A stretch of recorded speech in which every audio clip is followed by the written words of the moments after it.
Hello, Star Citizens, and welcome to a 4.0 sale that we are going to kind of go through the ships and let you know what's going on and what's available, because 4.0 just launched like 30-40 minutes ago.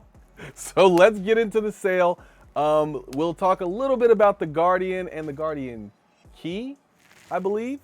But yeah, let's kind of do this thing. Almost forgot.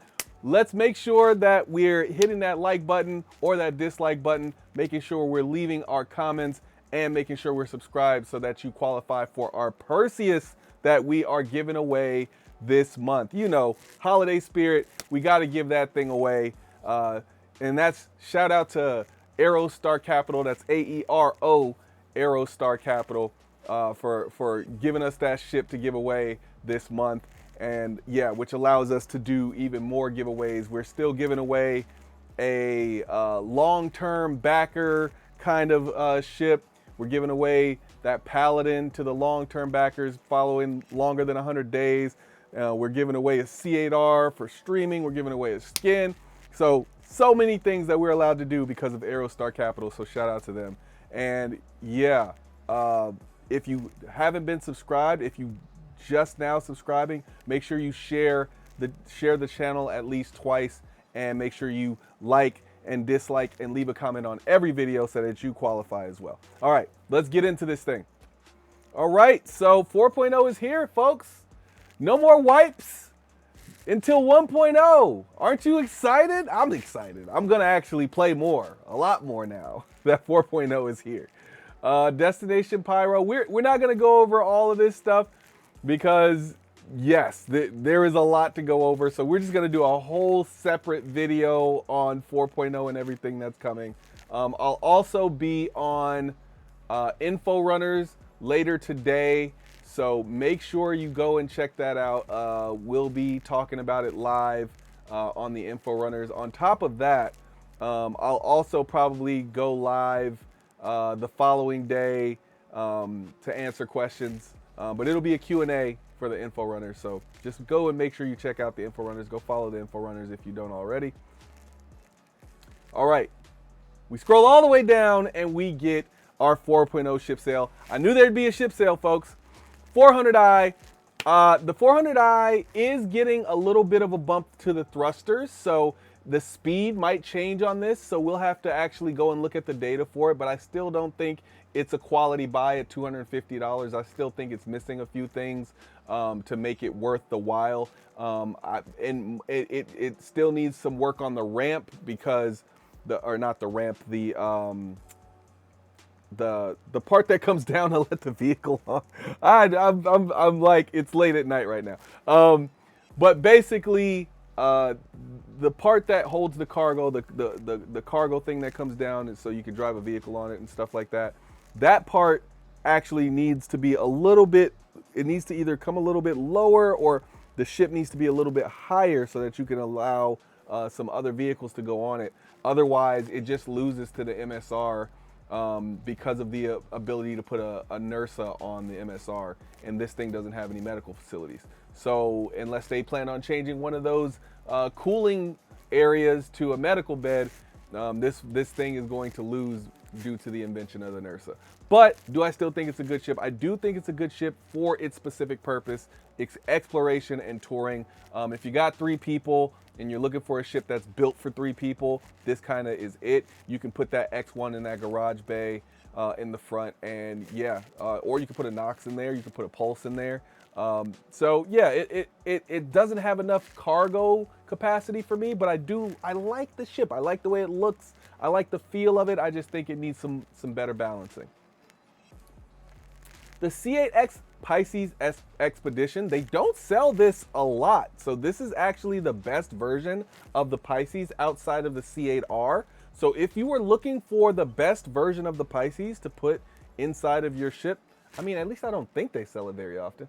Either way, this is the best version of the Pisces to put into your Carrick hangar if you don't already have a better ship that costs more than this. You know, this is the cheapest you can spend and have a good snub ship for your Pisces.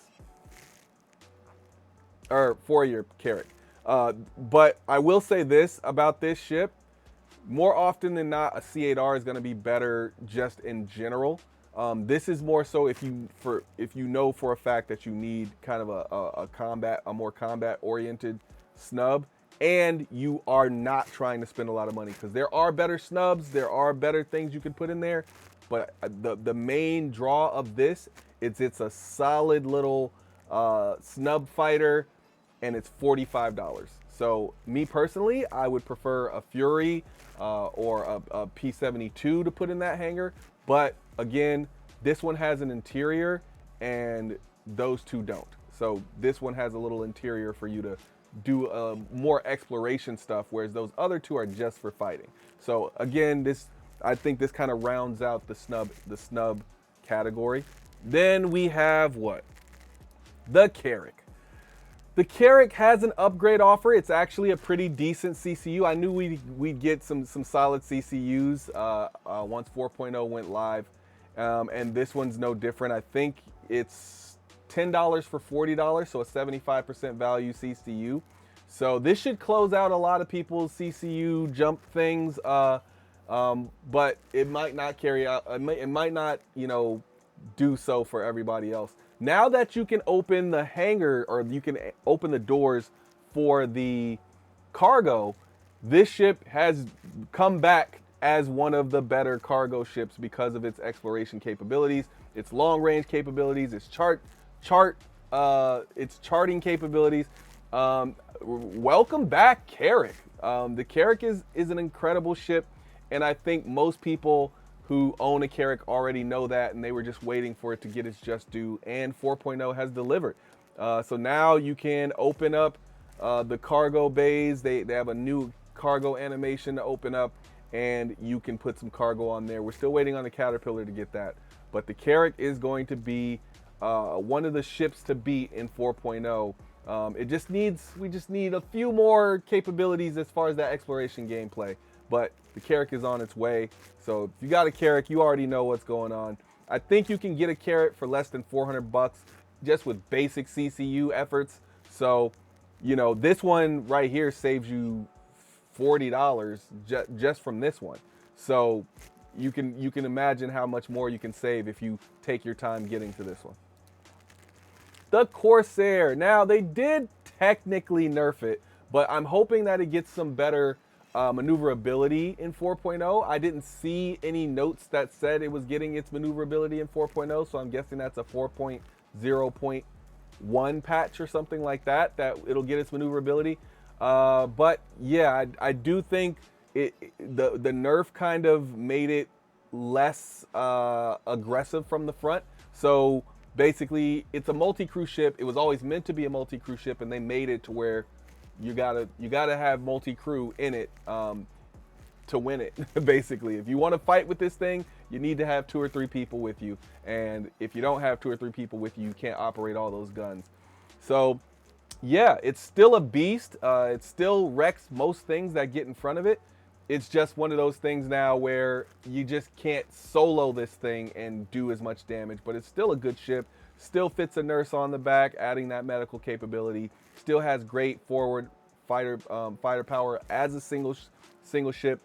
For $250, it's pretty solid. Most people prefer this over the MSR, and I completely respect why they do. Me personally, I'm not a huge fan of the Drake aesthetic, but I do like Drake as a manufacturer, which is a weird thing to say, I know, but I don't particularly like the Drake aesthetic. So for me, I chose the MSR, but I completely understand why people would go for the Corsair, because it is the better fighter. The Cutless Black. Oh, rough and ready, our Cutless Black. It's one of the best. I mean, if you can include it in advanced starters, I'd say it's one of the best advanced starters, if not the single best. It just has the firepower. It has a little bit of storage capability. It's one of the best ships to start the game with, if you ask me, because you can hold your own in a fight, and you can carry a little bit of cargo to do some decent work in the verse. It's got some long range, so I think it's one of the better ships in the verse, and I think that if you get one of these, you can't go wrong. Cutless Blue is same thing as the Cutless Black. as far as what I love about it, except this one is for people who know that they're going to be doing bounty missions and taking people alive or dead, and they know they're going to have to take them and put them in the back of this thing. And also it can carry a little bit of cargo. You got to kind of force it on there, but it can carry some boxes. There just won't be strapped down as much. And yeah, it's faster than the Cutless Black variant, and yeah, it's got that quantum dampener to keep people from running away in quantum. So solid.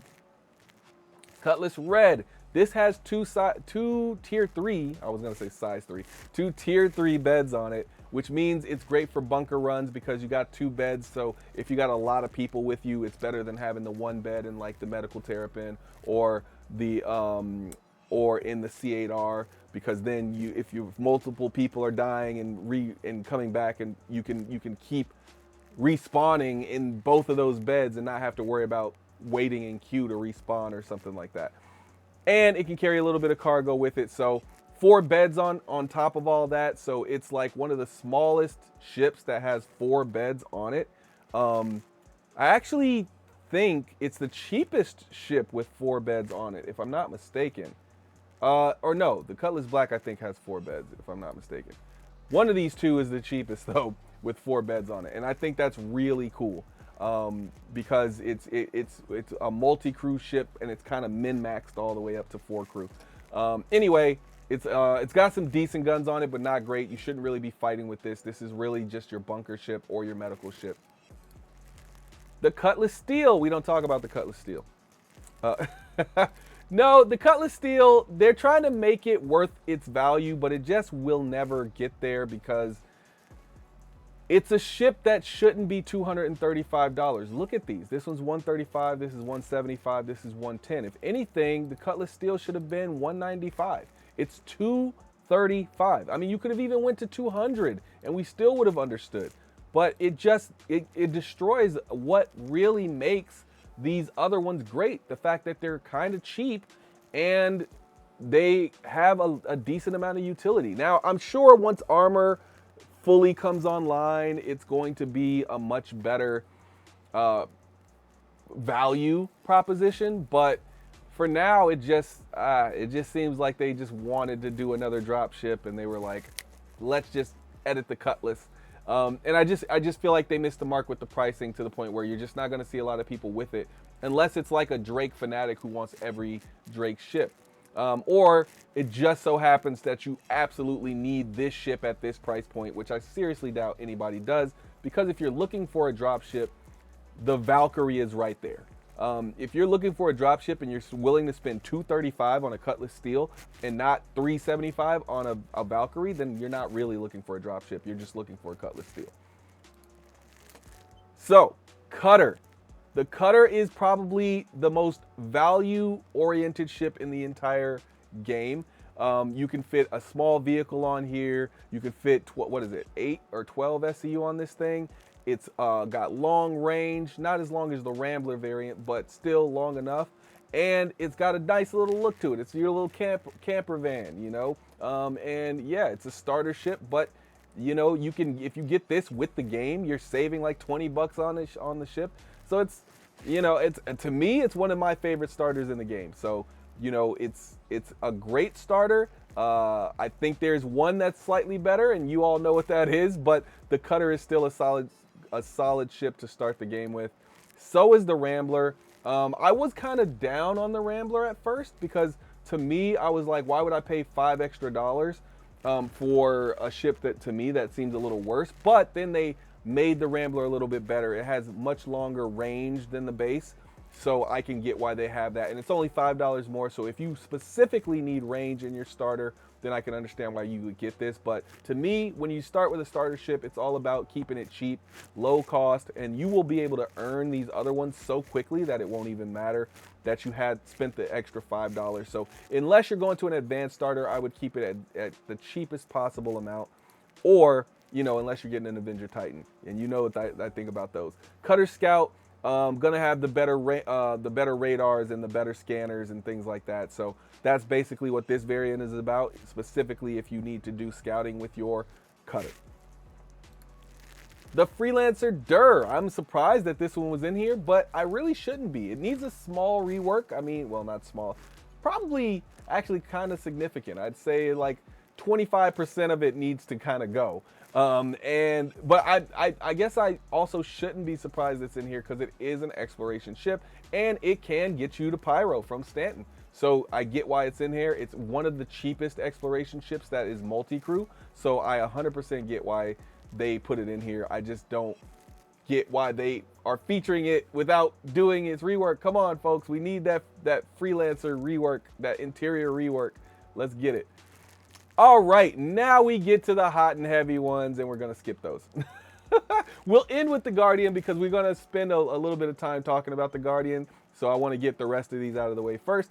The Starfarer, I think, is one of those ships that a lot of people will not own, and they will be sad that they don't own it once fueling really hits its stride, but mostly when the rework happens. And I think the cost of the Starfarer is actually going to go up as well once that rework happens. So if you don't have a CCU to a Starfarer or a Starfarer Gemini is a clear upgrade. So if you can get one of the two, get the Starfarer Gemini.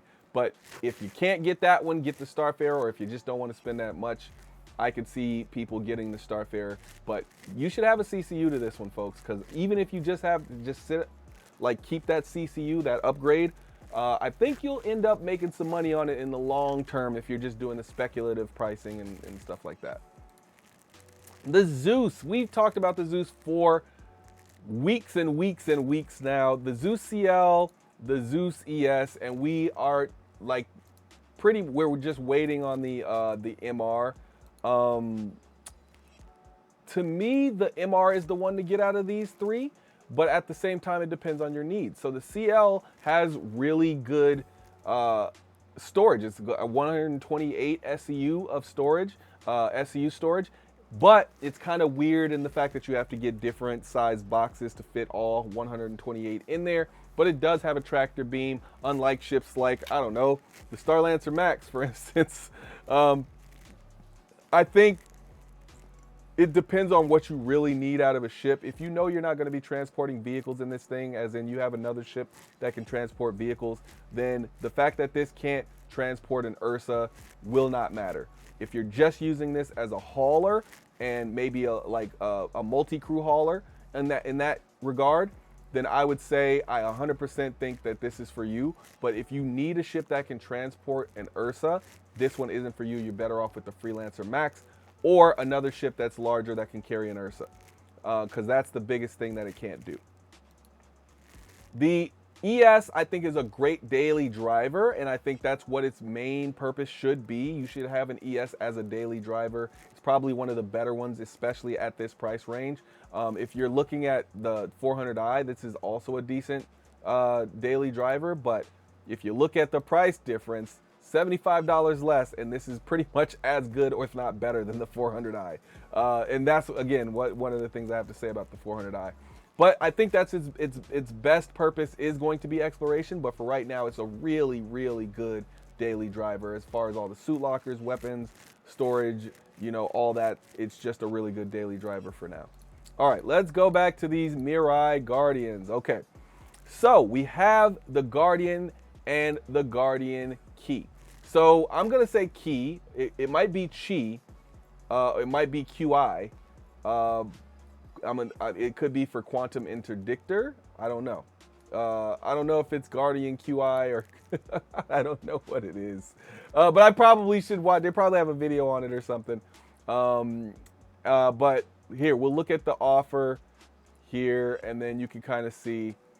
It's got, what is it? $20 war bond. You can get that for $5. So $5 for $20, which is another 75% war bond, which is a really good one. And then another one here where you can get this one for $5, and it's $5 for $20 again, and it's another 75% one. It looks like, well, better yet, let's just go to these. Can we go to these? Let's go to the ship details. All right, so here is the base Guardian. All right, there it is in its full glory. It's full size 5 weapon glory. Got a nice little video here. It's made by Mirai. It's 2 size 5s and then a bunch, I think it's what, 16 size 2 missiles. This is what the interior looks like if you haven't seen it already. Then here's some of the skins. That one looks really cool. I actually like the base one pretty well, but this one is really cool. That one is amazing. Wow, that's amazing. I'm a huge red and black fan, so I really like that one. That was probably my least favorite, but I actually think this is the coolest looking one. But yep, here you can see 4 size 4 dual missile racks, 1 size 2 shield. Yeah, this is gonna be a solid heavy fighter. A solid heavy fighter. You can get it with the Sovereign paint, which I would prefer that Desert Dusk paint. That looks incredible to me. But yeah, some deals that you can get it for here. Some deals you can get it for here. There's a duo pack where you can get both of them. I'm not a huge fan of buying packs anyway, so I would say don't get that. But yeah, they got some decent paints for this. They both got Warbond upgrades. Yeah, is this a purchase for me? No, I don't need a heavy fighter right now. Even this does look like a really cool ship though. It's it seems extremely unique. 4 size 2 missiles on each one of these. I think for a heavy fighter, it probably should have been size 3, but I think they were trying to keep from I don't know, making it too strong and then having to nerf it later. I think it's better when they make ships not as strong as they could be and then make them better later to balance them out. Do I want this over an F8C? If I need a dedicated actual heavy fighter, I could see getting this over an F8C, because if it moves the way it should, I could see getting this over an F8C. However, I do think the F8C is still not done yet being balanced to where it's supposed to be. So it's really a crapshoot. This one's cheaper. I don't think it'll outperform the F8C, but I do think if you get into a fight with this and the F8C, it's possible that you win out with this one, just if you land your shots the right way. So yeah, that's kind of what I think you're doing. And then let's talk about the key variant. All right, so here you can see some really cool artwork they have for the Guardian. All right, so if you look here, this is the base Guardian, telling you all the stats for it. And then if we look at the key or the Q or the QI, it looks like I would think I'd rather have the QI or the key, whatever we're calling it. Am I saying go and buy these? No. If you need a heavy fighter, which means you tend to run into things that are difficult to fight, like medium to large ships that are difficult to fight, difficult to take down, or other heavy fighters, then I would say that's really what this ship is for. It's for you to go and shoot those ships. But yeah, that's only if you need a heavy fighter. Like, a lot of people don't need a heavy fighter. They just want the new hotness. And this is indeed the new hotness, so I get it. But yeah, you don't need a Guardian QI or a Guardian to just go out and have fun. But these two ships I do think are going to be really good additions to Star Citizen, where sometimes a new ship comes in and I'm like, I don't know if we needed that, but this fills a gap that we don't have. You know, should you get this or the Vanguard? You're gonna have to make that decision. I know a lot of people don't particularly like the Aegis and the Anvil aesthetic, either one of them. And so they might be looking for something a little bit more stylish. I do think this is a little bit more stylish. And yeah, there's your Fat Fury, folks. I think you should buy them if you need a heavy fighter. Really only if you need a heavy fighter, and most people don't need a heavy fighter. I do think because it is long range though, I could see some people using this being their primary vehicle to get to Pyro. So I can see why a lot of people will get this. I thought there might be a few more, maybe some more surprise vehicles. Technically the QI is a surprise, but yeah, I think they're going to sell a decent amount of these. I think they're going to sell a decent amount of these. I think they're going to get maybe $1 million off of this sale, especially because of this war bond Carrick deal, as well as the other 2 war bonds for these 2. I think they'll probably pull out of this with $2 million and drop from last year by $5 million. That's my guess. Anyway, that is it for our 4.0 ship sale guide. There you have it. I do think the war bonds are worth it, a $10 one and 2 $5 ones, and you're saving a decent amount of money. I think $10 for 40 and $5 for 20 is pretty solid in my book. So there you have it. That's the ship sale. So shout out to the members, shout out to everybody who watches, and I will see you probably in January for that In Case You Missed It sale. If not, then I'll see you in my Guardian review that I'm doing that's coming up. And of course, we are streaming every day of Luminalia, so go check that out. You know, whenever we're streaming, just hop on and say what's up. All right, I'll see you in the next one. Peace.